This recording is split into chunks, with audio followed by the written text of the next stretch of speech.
All right, let's dive in. Today we're talking about something you've definitely seen before, complete dentures. And I know what you might be thinking. They're a pretty straightforward, simple replacement, right? Well, the truth is, crafting a denture that actually fits perfectly is one of the most complex, fascinating challenges in all of dentistry. So, what's the big deal? I mean, it's a set of teeth on a plate. Why is getting that perfect, stable fit so incredibly difficult? Well, the answer isn't really in the denture itself. Nope. The secret, the real challenge, is in the unique anatomy of every single person who needs one. You have to understand, every mouth is its own world, a totally unique anatomical landscape. So a prosthodontist isn't just manufacturing a product. They're more like a detective, an engineer, and an artist, all rolled into one, solving this series of intricate puzzles that the patient's own body presents. Okay, so let's get into the first set of these puzzles. Because, get this, long before you even start thinking about what the teeth will look like, the very foundation, the gums and the bone, can throw some major curveballs. So, for example, take a patient with a tight lip. Now, that might sound like a small thing, right? But the constant pressure, especially from this muscular crossroads called the modiolus, can literally, relentlessly push a lower denture backward, or even worse, just pop it right up. It's this constant battle against the body's own muscles. Okay, so let's dive into this, because the solutions are absolutely brilliant. To fight that forward push from the lip, the dentist actually extends the denture way back onto a stable little patch of tissue called the retromolar pad. It's like an anchor. Then they keep the teeth low, kind of ducking under the main path of that lip force. They'll even strategically narrow the denture to dodge that pesky modiolus. And this is the best part. They build out the upper canines just enough to act as a shield for the lower denture. It's a fantastic bit of biomechanical judo, using one part of the anatomy to protect another. Next up, you've got something called tori. These are just harmless, hard bumps of bone that can show up on the roof of the mouth or on the inside of the lower jaw. So what's the problem? Well, a denture sitting on top of one of these is like a seesaw on a single rock. The moment you press on one side, the other side lifts up, and boom, your seal is broken and stability is gone. So, how do you fix the seesaw problem? Well, one clever trick is to create a little bit of space, a relief chamber, inside the denture so it just floats right over that bony bump instead of pressing on it. If you need more strength, you can use a rigid metal base that won't flex or crack under that focused pressure.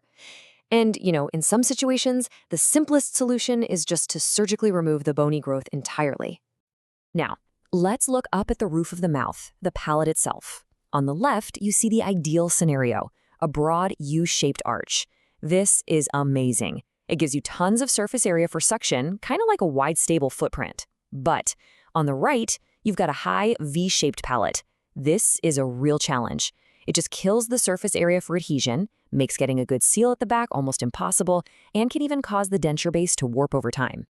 So, how do you deal with a tricky landscape like that? Well, this is where some seriously advanced techniques come in. The prosthodontist has to get a perfect impression of the mouth's borders while the muscles are actually moving. And often, they'll use a super precise cast metal base that simply won't warp, giving a much more accurate and stable fit against that difficult V-shape. All right, we've tackled the foundation, the landscape itself. But now we face what you might call the final boss of denture creation, the alignment between the upper and lower jaws. In a perfect world, everyone would have what we call an angle class 1 relationship. This is the gold standard. It's where the upper and lower jaws are perfectly aligned. So when you bite down, all the forces go straight down, right over the ridges. It's exactly what you want for maximum stability. But let's be real, a lot of people don't have that perfect setup. On the left, in a class 2 case, the lower jaw is set too far back. This creates this nasty leverage that's always trying to tip the lower denture forward. Then on the right, you have class 3, where the lower jaw juts out. This puts a ton of damaging, off-axis force on the front of the upper denture. And this, right here, is where the whole game plan gets flipped on its head. For that ideal class 1, yeah, you can use a standard 2 setup, but for class 2, with that unstable lower denture, the solution is wild. You use flatter, non-anatomic teeth. Why? Because they slide right past each other without interlocking, which gets rid of those tipping forces. And for class 3, to handle that forward jaw, you have to set the teeth in what's called a crossbite, a complete reversal of the normal bite, which brilliantly redirects all those forces away from the weak front of the arch and back to the more stable areas. You know, this quote from the material we're looking at just hits the nail on the head. The whole problem boils down to that horizontal relationship between the jaws. And solving it means you have to throw the textbook out the window and create a totally custom, completely atypical arrangement of teeth. So when you step back and you look at all these pieces together, the muscle pressure, the bony landscape, the jaw alignment, a really clear picture starts to emerge.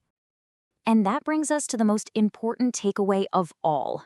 A perfect denture isn't something you just go and buy off a shelf. It's not a product. It's a personalized masterpiece. It's a combination of science, engineering, and pure artistry, designed from the ground up to solve a puzzle that is as unique as the person wearing it. And all of this, it really leaves us with a bigger question to chew on, doesn't it? As our bodies grow and change throughout our lives, how can all fields of medical design keep adapting? How do we move beyond one size fits all and create solutions that are truly, deeply personal? Thanks for joining me.